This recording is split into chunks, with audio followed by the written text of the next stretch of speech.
चलिए स्टूडेंट्स, आज की क्लास में हम लोग सॉल्व करने वाले हैं एक्सरसाइज प्रश्नावली 4.1 के क्वेश्चंस को सॉल्व करेंगे। इसमें देखिए क्वेश्चन नंबर 1 में क्या कहा जा रहा है। क्वेश्चन नंबर 1 में कहा जा रहा है जांच कीजिए कि क्या निम्न द्विघात समीकरण है। तो माय डियर स्टूडेंट्स, सबसे पहले हम लोग समझ लेते हैं जो हमारा द्विघात समीकरण होता है वो क्या होता है। द्विघात समीकरण क्या होता है आप लोग समझिए। अगर हमारे पास कोई भी समीकरण इस तरीके से लिखा गया है a x square plus b x plus c is equal to 0, तो ए हमारा क्या होगा, द्विघात समीकरण होगा। शर्त हमारी क्या होती है, जो हमारा ए है ए 0 नहीं होना चाहिए। यहाँ पर जो ए बी सी है ये क्या है, एक वास्तविक संख्या है। ए बी सी हमारी क्या है, एक वास्तविक संख्या है। और ए का जो हमारा वैल्यू है वो 0 नहीं होना चाहिए।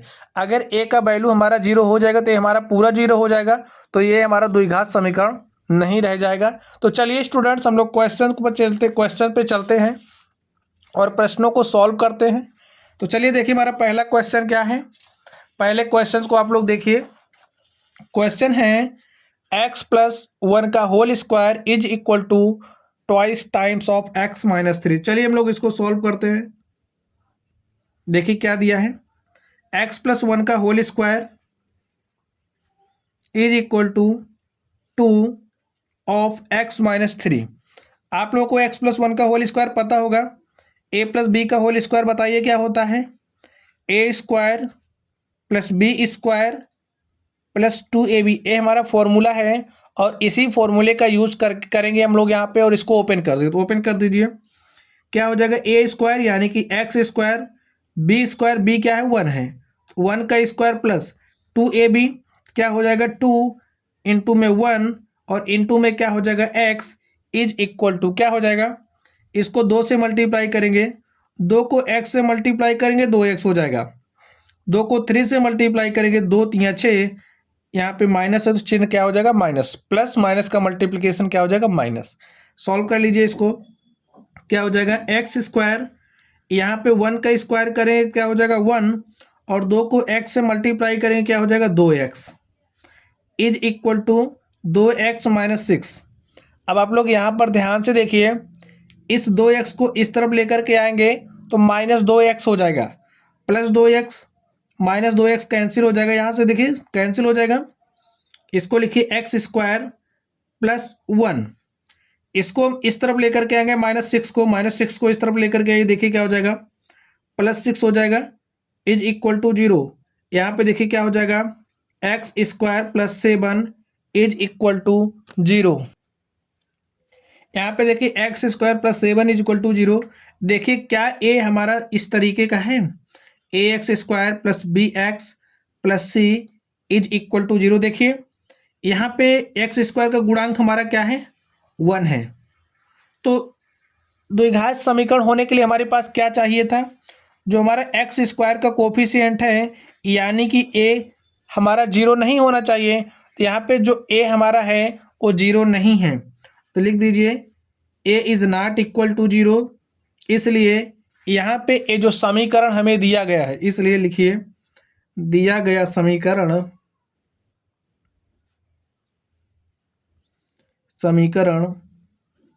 द्विघात समीकरण है।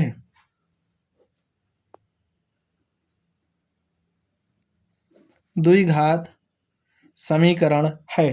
तो चलिए स्टूडेंट्स, हम लोग नेक्स्ट क्वेश्चन की तरफ चलते हैं। देखिए हमारा दूसरा नंबर क्या है, हमें दूसरा नंबर दिया है x square minus 2x is equal to minus times of 2 3 minus x. चलिए हम लोग इसको सॉल्व करते हैं, देखते हैं हमारा सॉल्यूशन क्या हो जाएगा।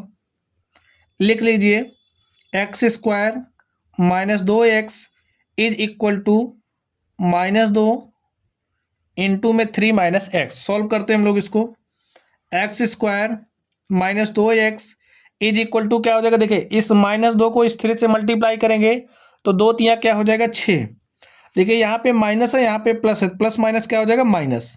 आप लोग इस तरीके से समझिए अगर हमारे पास माइनस ए गुणे बी कर रहे हैं तो माइनस ए गुणे प्लस बी, देखिए प्लस बी है, अगर हमारे पास कुछ इस तरीके से लिखा गया है, यहाँ पे कोई चिन्ह यूज नहीं किया गया है, तो यहाँ पे प्लस चिन्ह होता है, तो इसलिए यहाँ पे प्लस चिन्ह है, तो माइनस ए को बी से मल्टीप्लाई करेंगे तो माइनस ए बी हो जाएगा।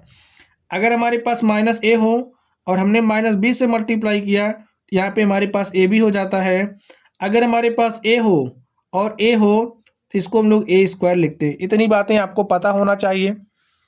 चलिए यहाँ पे हम लोग देखते हैं, यहाँ पे क्या हो जाएगा, -2 को हमने 3 से मल्टीप्लाई किया, -6 हो गया। यहाँ पे देखिए -2 है और -2 को हमें मल्टीप्लाई किससे करना, -x से।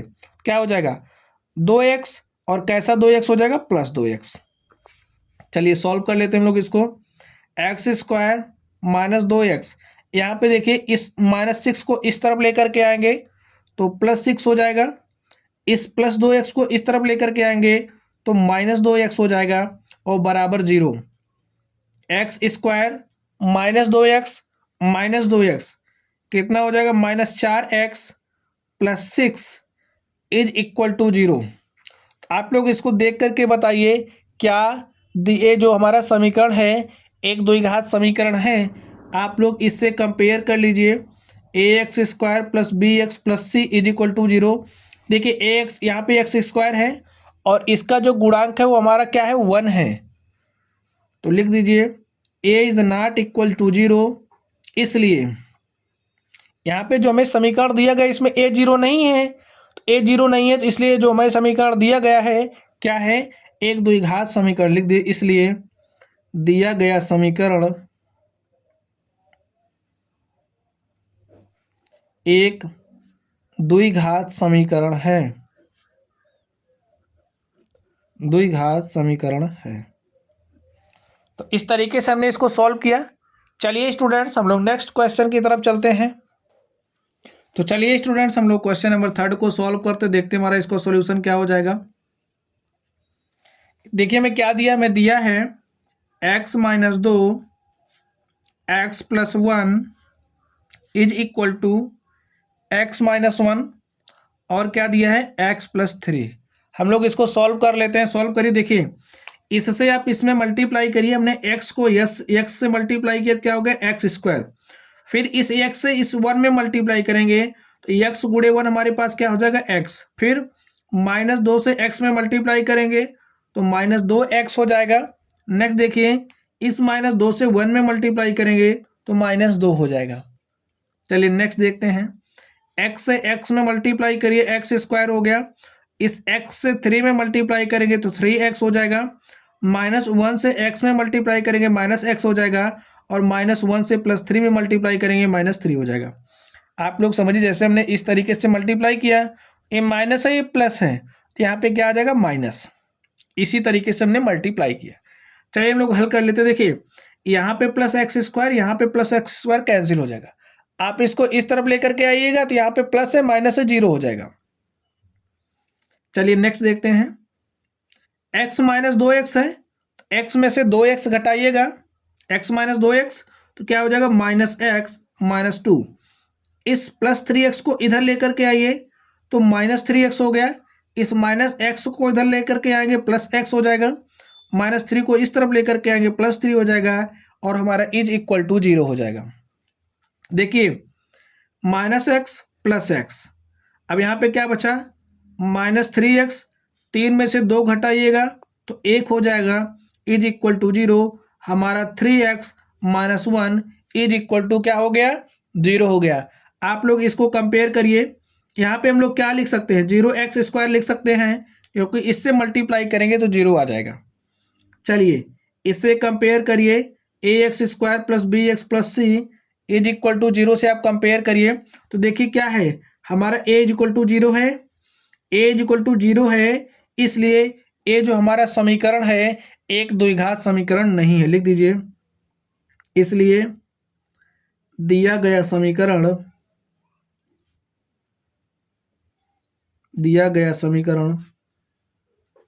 द्विघात समीकरण नहीं है। तो स्टूडेंट्स ये जो समीकरण हमें दिया है ये क्या है, द्विघात समीकरण नहीं है, द्विघात समीकरण नहीं है। चलिए हम लोग नेक्स्ट क्वेश्चन की तरफ चलते हैं और देखते हैं हमारा नेक्स्ट क्वेश्चन क्या है। देखिए आप लोग थर्ड नंबर को, फोर्थ नंबर को, इस नंबर को देखिए आप। हमारा इसका सॉल्यूशन क्या हो जाएगा, हमें क्या दिया है, x minus 3 2x plus 1 is equal to x of x plus 5। इसको हल कर लेते हैं हम लोग। देखिए कैसे हल होगा हमारा। इसका हमारा जो मतलब होता है, इसको जनरल फॉर्म में चेंज करना। जब हमारा जनरल फॉर्म में हो जाता है तभी हम लोग बता सकते हैं कि जो हमारा समीकरण दिया गया है द्विघात समीकरण है या नहीं। तो इसको द्विघात समीकरण के रूप में यानी कि जनरल इक्वेशन के रूप में चेंज करने के लिए हम लोग क्या करते हैं, इसको हल कर लेते। तो चलिए हम लोग इसको हल कर लेते हैं। x माइनस 3 को इसमें मल्टीप्लाई करिए। x को हमने 2x से मल्टीप्लाई किया तो क्या हो जाएगा, x को हम 2x से मल्टीप्लाई करेंगे तो हमारा 2x स्क्वायर हो जाएगा। इस x को हमने 1 से मल्टीप्लाई किया तो ये x हो गया। फिर माइनस 3 को 2x से मल्टीप्लाई करेंगे तो 3 दूनी 6 माइनस 6x हो गया। माइनस 3 को हमने 1 से मल्टीप्लाई किया तो माइनस 3 हो गया। इज इक्वल टू, देखिए x को x से मल्टीप्लाई करेंगे तो x स्क्वायर, हमने x को 5 से मल्टीप्लाई किया तो 5x हो गया। चलिए हम लोग नेक्स्ट सॉल्व करते हैं। यहाँ पे देखिए क्या हो जाएगा, 2x स्क्वायर, इस x स्क्वायर को इस तरफ लेकर के आएंगे plus x square minus x square हो जाएगा।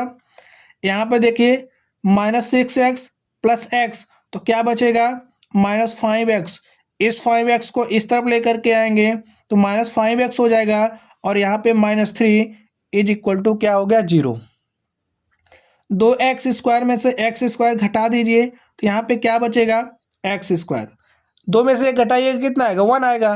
तो 2x स्क्वायर में से हमने x स्क्वायर घटा दिया तो हमारे पास x स्क्वायर आ गया। माइनस 5x तो माइनस माइनस क्या हो जाएगा माइनस, और 5x कितना हो जाएगा 10x। यहाँ पे माइनस 3 इज इक्वल टू 0। इसकी हम लोग तुलना करेंगे किससे, जनरल समीकरण से। और जनरल समीकरण हमारा क्या होता है, ax square plus bx plus c is equal to 0। और यहाँ पे हमारा क्या है, देखिए जो हमारा a है वो क्या है 0 नहीं है। a की वैल्यू यहाँ पे हमारा क्या है 1 है ना, तो 0 कहाँ है 1 है। तो इसलिए दिया गया समीकरण, ये जो समीकरण हमें दिया गया है समीकरण द्विघात समीकरण है, द्विघात समीकरण है। अब आप लोग निकालना सीख गए होंगे कि अगर हमें कोई भी समीकरण इस तरीके से दिया गया है तो हम लोग कैसे चेक कर सकते हैं कि जो समीकरण हमें दिया गया है वो द्विघात समीकरण है या नहीं है। चलिए स्टूडेंट्स हम लोग नेक्स्ट क्वेश्चन की तरफ चलते हैं और देखते हैं हमारा अगला क्वेश्चन क्या है। तो देखिए स्टूडेंट्स हमारा अगला क्वेश्चन क्या है, 2x माइनस 1 जो लिखा है उसको राइट कर लेते हैं। 2x माइनस 1 इंटू में क्या है x minus 3 is equal to x plus 5 x minus 1। इसको हम लोग सॉल्व कर लेते हैं, जनरल फॉर्म में चेंज करते हैं। जनरल फॉर्म में चेंज कर दीजिए। क्या करेंगे, इसको इससे मल्टीप्लाई करेंगे। 2x को हमने x से मल्टीप्लाई किया तो हमारा क्या हो जाएगा 2x स्क्वायर। फिर हमने इस 2x को 3 से मल्टीप्लाई करेंगे तो 2 तिया कितना हो जाएगा 6x। यहाँ पे प्लस माइनस तो क्या हो जाएगा माइनस। नेक्स्ट देखिए इस माइनस से x में मल्टीप्लाई करेंगे तो माइनस x हो जाएगा। माइनस 1 से माइनस 3 में मल्टीप्लाई करेंगे तो प्लस 3 हो जाएगा। इसको इसमें सॉल्व करिए मल्टीप्लाई करके। x को हमने x से मल्टीप्लाई किया x स्क्वायर, इस x को माइनस 1 से मल्टीप्लाई करेंगे तो माइनस x हो जाएगा। 5 को x से मल्टीप्लाई करेंगे तो 5x हो जाएगा। 5 को माइनस 1 से मल्टीप्लाई करेंगे तो माइनस 5 हो जाएगा। हल कर लीजिए इसको, देखिए क्या हो जाएगा 2x स्क्वायर, इस x स्क्वायर को इस तरफ लेकर के आइए, प्लस x स्क्वायर इस तरफ आएगा तो माइनस x स्क्वायर हो जाएगा। माइनस 6x माइनस x क्या हो जाएगा माइनस 7x। यहाँ पे देखिए 5x माइनस x कितना हो जाएगा प्लस 4x, और प्लस 4x को इस तरफ लेकर के आएंगे तो माइनस 4x हो जाएगा। नेक्स्ट देखिए यहाँ पे हमारा है प्लस 3 और यहाँ पे माइनस 5, इस माइनस 5 को इस तरफ लेकर के आएंगे तो हो जाएगा प्लस 5 इज इक्वल टू 0। हल कर लीजिए इसको, देखिए 2x square minus x square कितना बचेगा x square, minus 7x minus 4x कितना हो जाएगा माइनस 11x। 5 प्लस 3 कितना हो जाएगा 8 इज इक्वल टू जीरो। यहाँ पे देख लीजिए हमारा क्या है, x square minus 11x plus 8 is equal to zero. ये हमारा जनरल फॉर्म में चेंज हो गया। इसको हम लोग कंपेयर कर लेते हैं किससे, a x square plus b x plus c is equal to zero. तो यहाँ से देखिए ए हमारा क्या है, 1 है, यानी कि जो हमारा ए है वो जीरो नहीं है। A is not equal to zero, यहाँ पे जीरो नहीं है, 1 है, इसलिए क्या हो जाएगा, इसलिए दिया गया समीकरण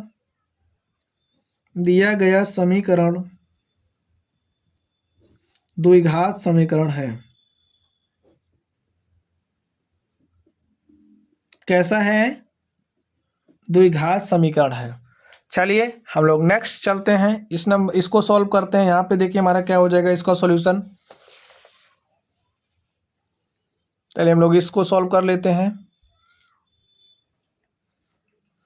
x square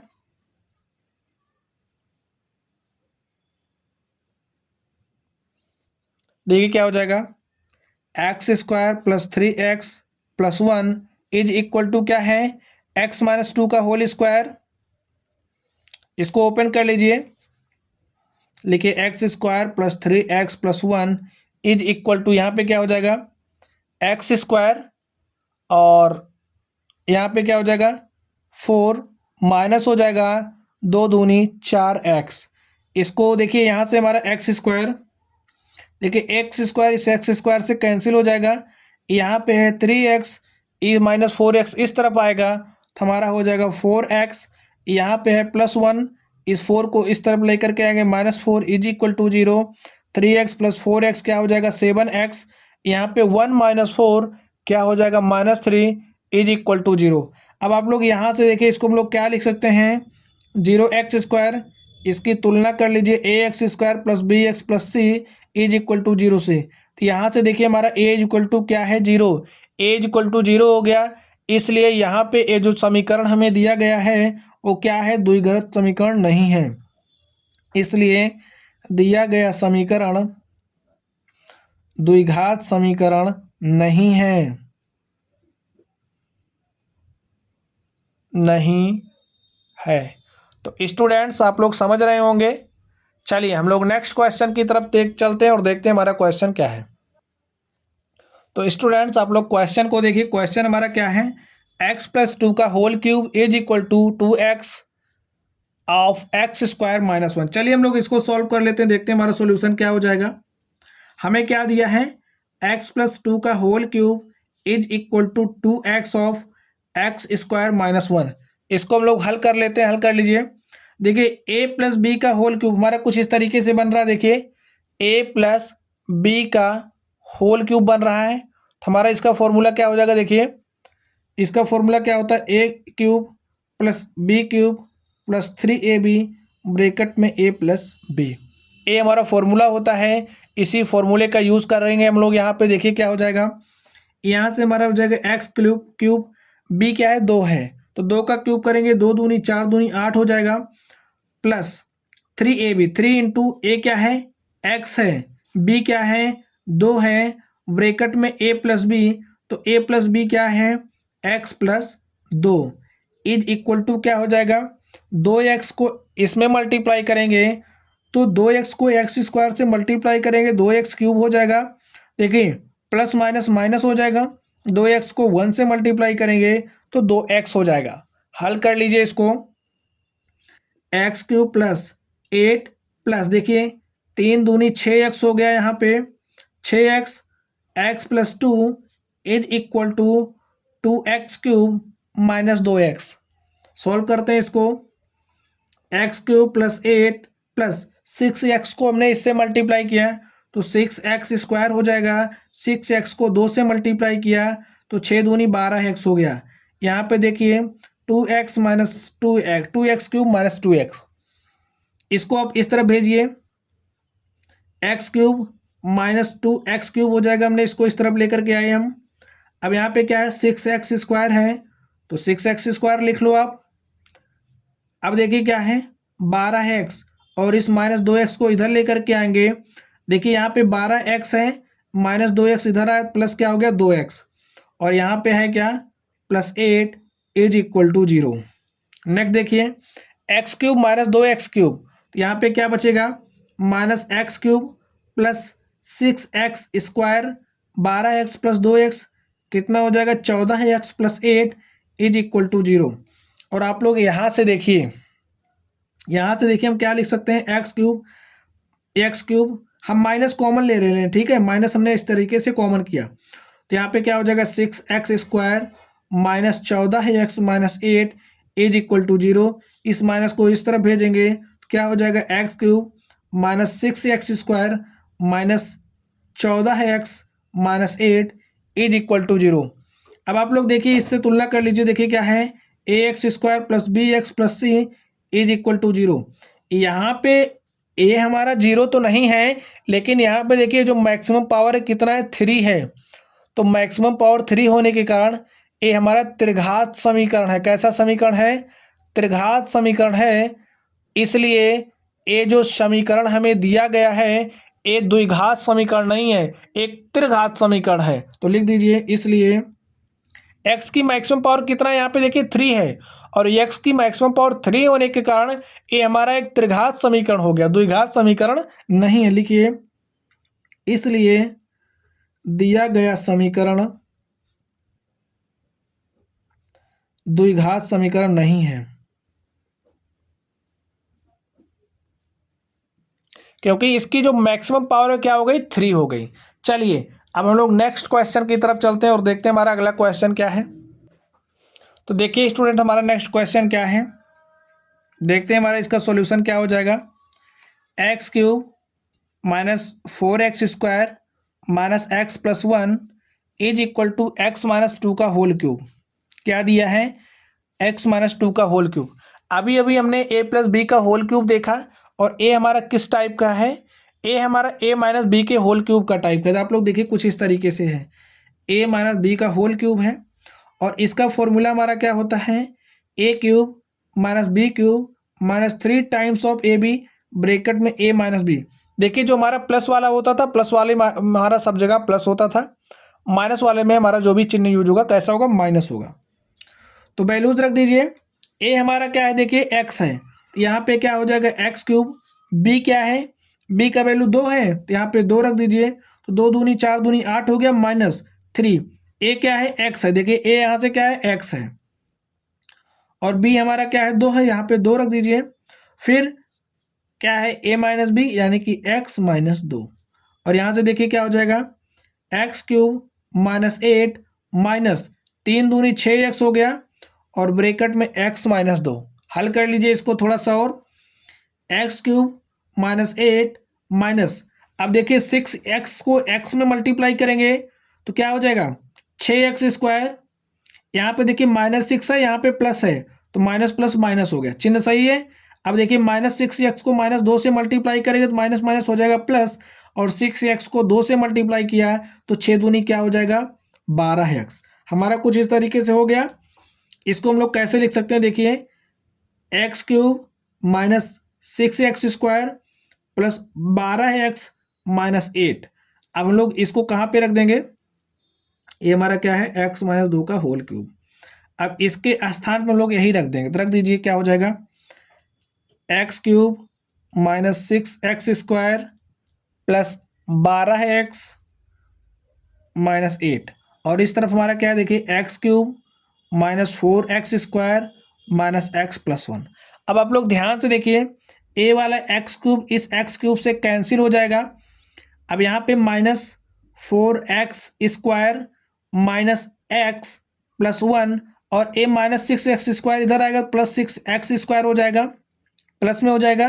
a plus 12x इधर आएगा तो माइनस 12x हो जाएगा, माइनस 8 इस तरफ आएगा तो प्लस 8 हो जाएगा, और यहाँ पे क्या बचेगा 0। हल कर लीजिए, देखिए 6x² है माइनस 4x² है, तो 6 में से 4 घटाइए कितना हो जाएगा 2x²। यहाँ पे माइनस x है और यहाँ पे माइनस 12x है, तो minus x minus 12x minus 13x हो जाएगा, और यहाँ पे देखिए प्लस 1 है, क्या है प्लस 1 और प्लस 8 क्या हो गया प्लस 9 इज इक्वल टू 0। देखिए यहाँ से 2 हो गया, माइनस 12 1 माइनस 13 और 8 1 9। कंपेयर कर लीजिए किससे जनरल समीकरण से, द्विघात समीकरण से a x square plus b x plus c is equal to 0। यहाँ से देखिए ए हमारा क्या है, ए का वैल्यू 2 है, इसका मतलब जो हमारा ए है वो 0 नहीं है, इसलिए क्या हो जाएगा, दिया गया समीकरण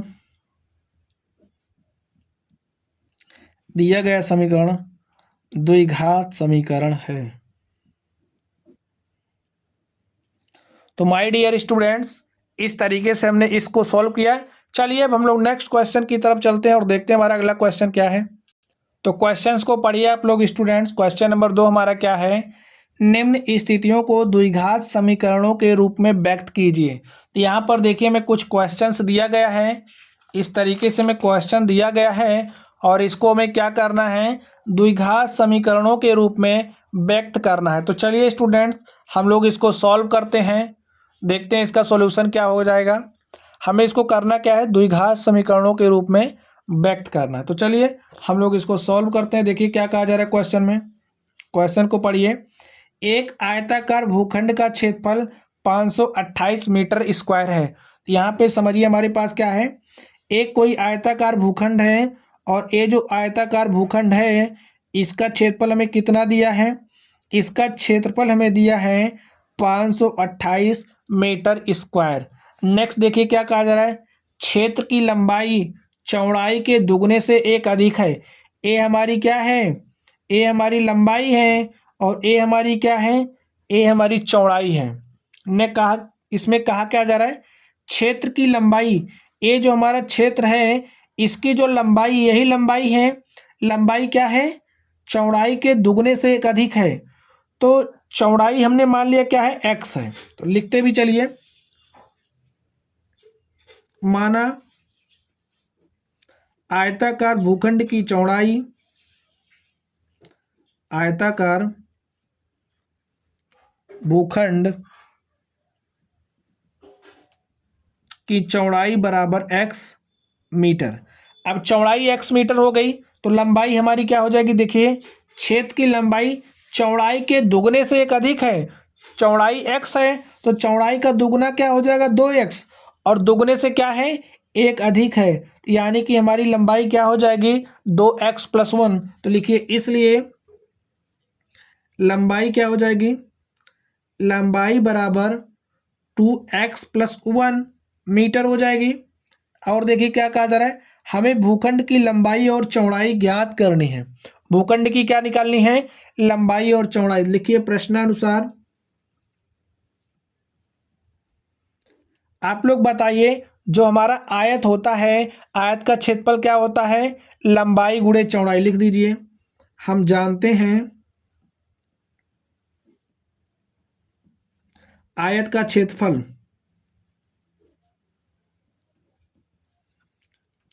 बराबर होता है लंबाई इंटू में चौड़ाई। और आयत का क्षेत्रफल, ये भूखंड हमारा कैसा आयताकार है और इसका क्षेत्रफल हमें दिया है 528 मीटर स्क्वायर। तो क्षेत्रफल लिख दीजिए आयत का क्या है, 528। लंबाई हमारी क्या है, लंबाई देखिए क्या है, 2x प्लस 1। तो लिख दीजिए 2x प्लस 1। और चौड़ाई देखिए क्या है, x है।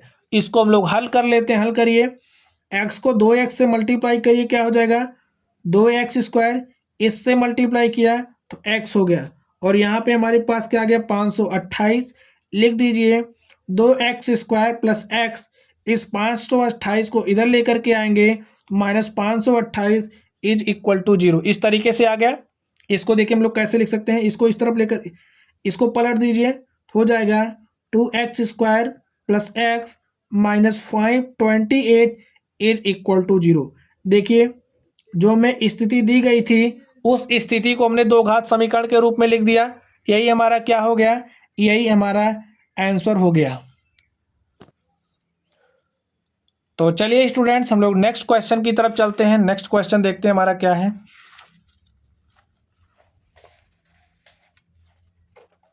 देखिए क्या है, दो क्रमागत धन पूर्णांकों का गुणनफल 306 है, हमें पूर्णांकों को क्या करना है, ज्ञात करना। तो चलिए हम लोग सॉल्व करते हैं।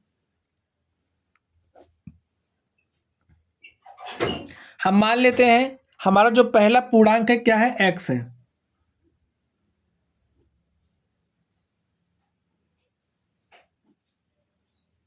पहला पूर्णांक क्या है, x है, और दूसरा क्या हो जाएगा x+1। आप लोग इस तरीके से समझिए, धन पूर्णांकों की बात कर रहा है।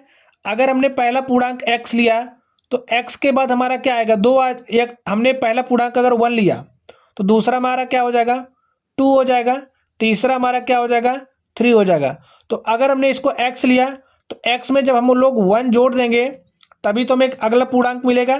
फिर जब 1 जोड़ेंगे, देखिए इसमें 1 जोड़ेंगे इस तरीके से, फिर हमें क्या मिला, इसमें हमने 1 जोड़ा तो अगला मिला। तो अगर हमारा पहला पूर्णांक a है तो इसमें 1 जोड़ देंगे तो हमारा क्या हो जाएगा, अगला पूर्णांक हमें मिल जाएगा। तो लिखिए, इसलिए दूसरा पूर्णांक क्या हो जाएगा, दूसरा हमारा क्रमागत पूर्णांक क्या हो जाएगा, x+1। और दो क्रमागत धन पूर्णांकों का गुणनफल कितना है, 306 है। यानी कि x और x+1 का गुणनफल कितना है, 206 है, 306 है। तो लिखिए प्रश्नानुसार हमारा क्या हो जाएगा, x इंटू में x+1 इज इक्वल टू 306 है। इसको हल कर लीजिए, x² + x को इसमें मल्टीप्लाई किया x², x को इसमें मल्टीप्लाई किया x इज इक्वल टू 306। और यहाँ से हमारा क्या हो जाएगा, x² + x प्लस 306 को इस तरफ लेकर के आइए, -306 इज इक्वल टू क्या हो गया, 0 हो गया। इस तरीके से देखिए हमारा क्या आ गया, सोल्यूशन आ गया। यहाँ पे x हमारा क्या है, इसमें x हमारा पहला पूर्णांक है, जो हमारा छोटा वाला पूर्णांक है ना, वही हमारा x है। तो यही हमारा क्या हो गया, सॉल्यूशन हो गया। चलिए हम लोग नेक्स्ट क्वेश्चन की तरफ चलते हैं।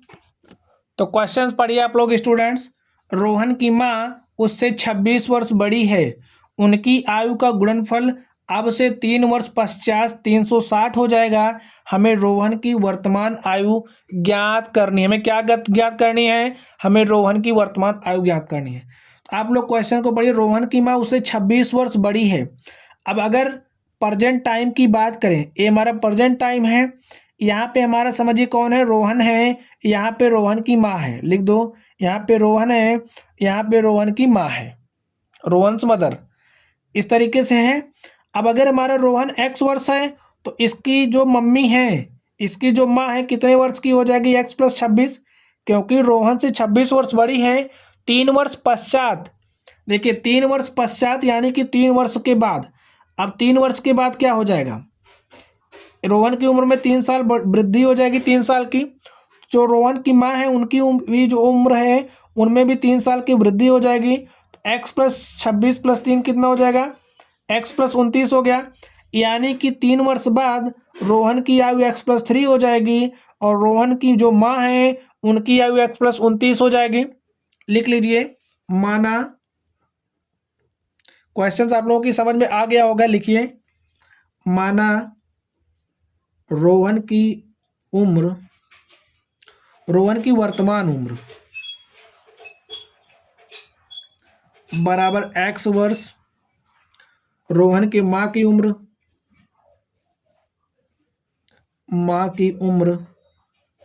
या फिर आयु कितना हो जाएगा, x + 26 वर्ष।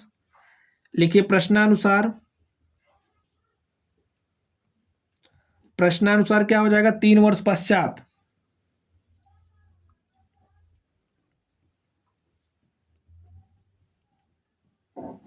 3 वर्ष पश्चात क्या हो जाएगा, रोहन x + 3 हो जाएगा, रोहन की माँ कितनी हो जाएगी, x + 29, और इन दोनों का गुणनफल कितना है, देखिए 3 वर्ष पश्चात 360 हो जाएगा, क्या, उनकी आयु का गुणनफल।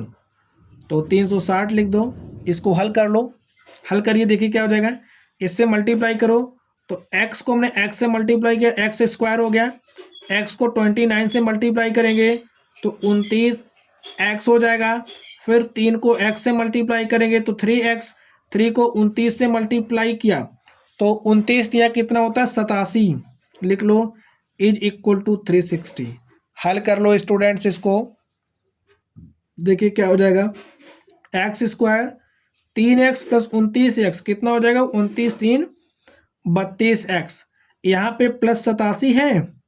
इस 360 को इस तरफ लेकर के आइए तो -360 is equal to 0, x² + 32x घटा दीजिए, देखिए क्या हो जाएगा, देखिए बड़ा वाला चिन्ह तो लगेगा। अब 10 में से 7 घटाइए, क्या हो गया, 3, यहाँ पे बचा 5, 5 में से 8 नहीं घटेगा तो 15 में से 8 घटाएंगे तो आ जाएगा 7, और यहाँ पे क्या बचेगा 2 इज इक्वल टू क्या हो गया 0 हो गया। देखिए हमारा द्विघात समीकरण आ गया है। तो देखिए हमारा क्या हो गया, हमें द्विघात समीकरणों के रूप में चेंज करना था। तो ये जो हमारी स्थिति थी, इस स्थिति को हमने दो घात समीकरणों के रूप में चेंज कर दिया। यहाँ पे जो हमारा x है, x क्या है, रोहन की वर्तमान आयु है। हमें स्टूडेंट्स इसको इक्वेशन को सॉल्व नहीं करना है, हमें ये जो स्थिति दी गई है इस स्थिति को दो घात समीकरण के रूप में चेंज करना था, तो इसको हमने दो घात समीकरण के रूप में चेंज कर दिया है। चलिए अब हम लोग नेक्स्ट क्वेश्चन की तरफ चलते हैं और देखते हैं हमारा अगला क्वेश्चन क्या है। तो क्वेश्चंस को पढ़िए स्टूडेंट्स, आप लोग देखिए क्या कहा जा रहा है। एक रेलगाड़ी 480 किलोमीटर की दूरी समान चाल से तय करती है। कितनी दूरी, 480 किलोमीटर की दूरी को एक समान चाल से तय करती है। यदि इसकी चाल 8 किलोमीटर पर आवर कम होती तो वह उसी दूरी को तय करने में 3 घंटे अधिक लेती। हमें रेलगाड़ी की चाल ज्ञात करनी है। तो चलिए स्टूडेंट्स हम लोग इसको सॉल्व करते हैं और देखते हैं हमारा सोल्यूशन क्या हो जाएगा। हम लोग मान लेंगे जो रेलगाड़ी है, रेलगाड़ी की चाल कितना है, x किलोमीटर पर घंटा है। तो लिख लेते हैं माना रेलगाड़ी की चाल बराबर x किलोमीटर पर आवर हो गई। अब रेलगाड़ी की चाल इतनी हो गई और इस स्पीड से कितने किलोमीटर की दूरी तय कर रहा है, 480 किलोमीटर की। लिखिए रेलगाड़ी द्वारा तय की गई दूरी कितना है, 480 किलोमीटर। और इसमें लगने वाला समय क्या हो जाएगा, हम लोग फॉर्मूला जानते हैं, हमारा समय इज इक्वल टू क्या होता है, समय इज इक्वल टू होता है दूरी बटे में चाल। इसी फॉर्मूले का यूज करते हुए हम लोग सॉल्व करते हैं। अब हम मान ले रहे हैं ये जो रेलगाड़ी x किलोमीटर पर आवर की स्पीड से चल रही है, 480 किलोमीटर की दूरी तय करने में इसको t समय लगता है। कितना समय लगता है, t समय लगता है। ठीक है, तो लिख लो लगने वाला समय, मान लीजिए लगने वाला समय बराबर कितना है, t है। अब लिखो प्रश्नानुसार क्या हो जाएगा, और यहां से देखिए समय क्या हो जाएगा, t इज इक्वल टू हमारा क्या हो जाएगा, t इज इक्वल टू हमारा हो जाएगा, देखिए दूरी बटे चाल, दूरी कितना है 480 है, तो लिख लो 480 और बटे में चाल, चाल कितना है 480 बटे x। इसको हम लोग मान लेते हैं समीकरण नंबर 1। अब प्रश्नानुसार देखिए हमारा क्या हो जा रहा है। अब अगर यदि इसकी चाल 8 किलोमीटर कम होती, चाल 8 किलोमीटर कम होती, यानी कि देखिए जो हमारी चाल है, चाल कितनी थी, x थी, तो x से 8 कम हो जा रही है, यानी कि चाल हमारी क्या हो जा रही है, x माइनस 8। आप लोग समझ गए, जैसे चाल x थी तो चाल अगर 8 किलोमीटर कम होती तो जो प्रारंभिक चाल थी, प्रारंभिक चाल में से तो 8 किलोमीटर कम की बात कर रहा है, तो यानी कि x में से 8 कम कर देगा तो x माइनस 8 हो जाएगा चाल। अब दूरी तो हमारी वही है, समय कितना लग रहा है, देखिए 3, देखिए समय बराबर दूरी बटे चाल हो गया, लेकिन समय लग कितना रहा है, उसी दूरी को तय करने में 3 घंटे अधिक लगता है। अगर पहले t समय लग रहा था तो अब कितना लगेगा, t+3 लगेगा। ए हमारा क्या हो गया, ए हमारा समीकरण नंबर 2 हो गया।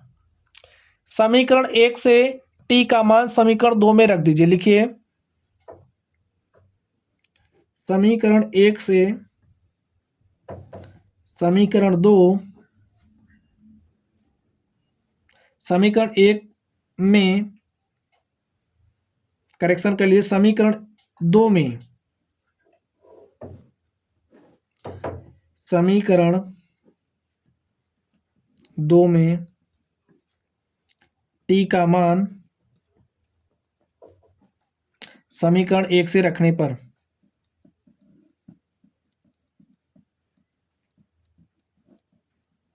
रख दीजिए स्टूडेंट। देखिए t इज इक्वल टू आप यहाँ पे रखिए तो क्या हो जाएगा, t का मान है 480 बटे x, हमने रख दिया 480 बटे x। अब यहाँ पे प्लस क्या है 3 इज इक्वल टू 480 अपॉन में x माइनस 8, हमारा इस तरीके से हो जाएगा। इसको हम लोग हल कर लेते हैं, हल कर लीजिए, देखिए क्या हो जाएगा, इसको एक्स हर बराबर करिए, हर बराबर करने के लिए इसके ऊपर नीचे एक्स से मल्टीप्लाई करेंगे तो कर दीजिए, तो क्या हो जाएगा 480 बटे में एक्स प्लस 3x अपॉन में x हो जाएगा इज इक्वल टू 480 बटे में x माइनस 8। हल करिए, देखिए क्या हो जाएगा। इसको हम लोग लिखेंगे 480 प्लस 3x अपॉन में क्या हो जाएगा x is equal to 480 upon में x माइनस 8। इसको इस तरफ भेज दीजिए, इसको इस तरफ भेजिए, देखिए क्या हो जाएगा 480 प्लस 3x और इनटू में क्या हो जाएगा x माइनस 8। इसको भेज दीजिए, x यहाँ पे क्या हो जाएगा 480x। चलिए अब हम लोग इसको सॉल्व कर लेते हैं।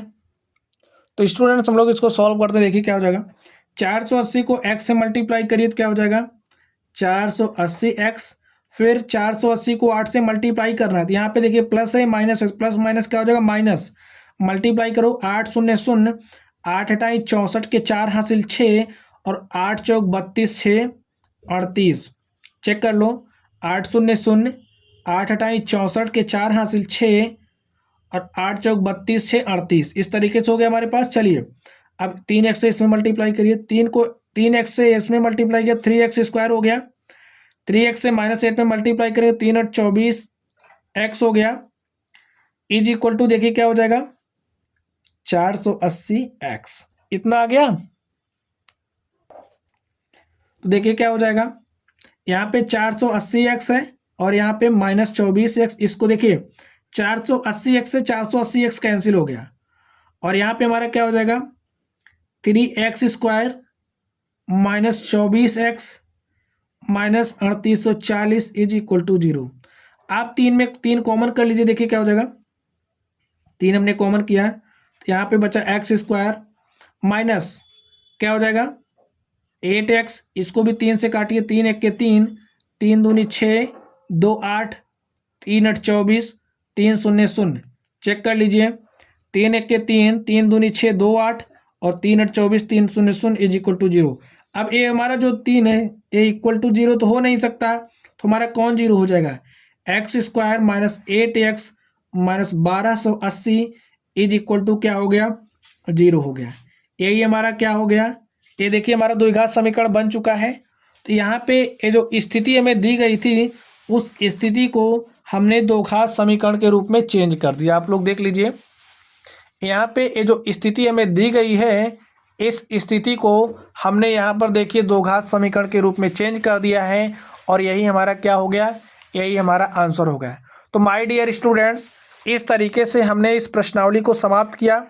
तो चलिए गाइज आप लोग पढ़ते रहिए। अगर आप लोगों को कोई भी डाउट हो तो आप लोग कमेंट बॉक्स में कमेंट करना। वीडियो पसंद आए तो वीडियो को लाइक करिएगा, चैनल पर नए हो तो चैनल को सब्सक्राइब करिएगा। तो चलिए गाइज आप लोग पढ़ते रहिए। Thank you.